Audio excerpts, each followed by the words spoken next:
3. 의식과 수행 수련 1. 임재와 한국불교 진정한 깨달음에 이르자면 의식에 대한 바른 구별과 인식이 무엇보다 중요함을 필자는 누차 강조해왔다. 그렇다면 의식을 바르게 인식하는 순간 어디 한 곳 막힌 데 없는 대명천지와 같은 깨달음이 단박에 찾아드는 것인가 하고 묻는 사람이 혹시 있을지도 모른다. 그러나 이것은 우문이라 하겠다. 의식에 대한 올바른 인식은 참된 깨달음으로 곧게 이어지는 길을 발견한 것이라고 비유해 볼 수 있다. 사람에 따라 걸리는 시간은 천차만별이겠으나 여하튼 그 길을 가야만 정각의 목적지에 이르게 된다. 그 길을 가는 것을 세상에서는 수행 또는 수련이라고 부르는데 이것은 과연 적절한 표현인가? 달리 묻자면 그 길을 가려면 세상에서 말하는 수행 또는 수련이 필연적으로 따라야만 하는 것인가?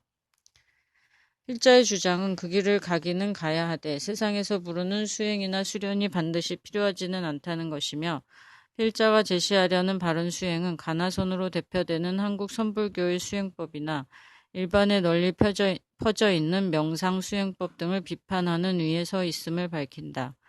필자가 내세우는 수행은 한마디로 대상이나 장소를 불문하고 너무나 쉽게 할 수 있는 수행 아닌 수행이다. 따라서 현재 세간의 수행법이 지닌 문제점과 필자가 생각하는 바른 수행법에 대해서는 뒤에서 자세히 설명하고자 한다.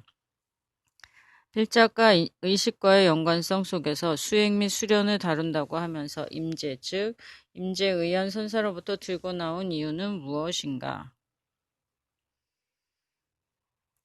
한국 불교의 발자취와 현주소를 어느 정도 알고 있는 사람이라면 그 이유를 짐작할지도 모른다. 필자의 설명에 앞서 우선 주간불교 2002년 6월 27일자에 한중일 국제 무차선 대법회라는 제목으로 실린 기사의 앞부분을 인용 소개하기로 한다.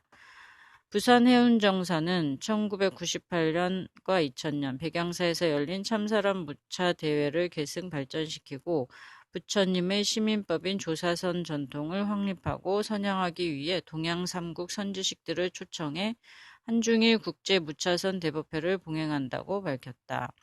오는 10월 20일 해운정사 특설법회장에서 열리게 될 이번 무차선 법회에는 백양사 방장 서홍스님, 중국 백림선사 방장 정혜스님, 일본 임재종 묘심사파 대보리사 관장 종현스님 등의 주도로 전국의 수자들과 제가불자들이 동참해 선문답을 펼친다. 이번 대법회는 중국이 사회주의의 영향으로 선불교의 전통이 명맥만을 유지하고 있고 일본은 지나치게 형식주의로 흐른 가운데 선종의 원형을 가장 잘 보존하고 있는 한국 선불교를 세계에 알리고 그 전통을 바로 이어가자는 취지에서 마련됐다. 또한 한국이 선종의 전통을 잇고 있는 화두선의 종주국임을 세계에 과시하는 의미도 깔려 있다. 결론적으로 말하자면 임재의연은 정각을 얻은 선사일 뿐더러 한국 불교 안에 살아있는 전통이다. 한국의 조계종이나 태고종 등 선종은 모두 석가모니 부처님으로부터 33대손, 중국 선종으로는 육조인 해능선사에서 비롯되는 임재의연 선사의 임재종 법맥을 이어받고 있는 것이다. 신문기사에 나오는 참사람이라는 용어 자체도 임재의 무의 진인이 어원이 되며 화두선 또한 임재종의 법맥에서 나온 대해종고가 주창한 가나선의 다른 이름이다. 그리고 가나선은 한국 불교계의 거의 절대적인 수행 및 수련 방법으로 자리매김한 지 이미 800년을 눈앞에 두고 있는 것이다. 한국 불교는 대승불교이며 조사선이고 구체적으로는 임재종이다 라는 말에는 한 점의 과장도 없다. 역사적으로 보면 임재의 법을 이은 제자 가운데는 신라의 지리산 화상도 있었다고 전해진다. 다음으로는 임재의 밑으로 19대손 되는 평산철임의 법을 고려의 나홍 해근선사가 받아왔고 또 같은 임재 19대손 서곡천공의 법을 태고보우선사가 받아와 이조시대 이래 우리나라 불교는 모두 임재종의 법맥으로 되었다.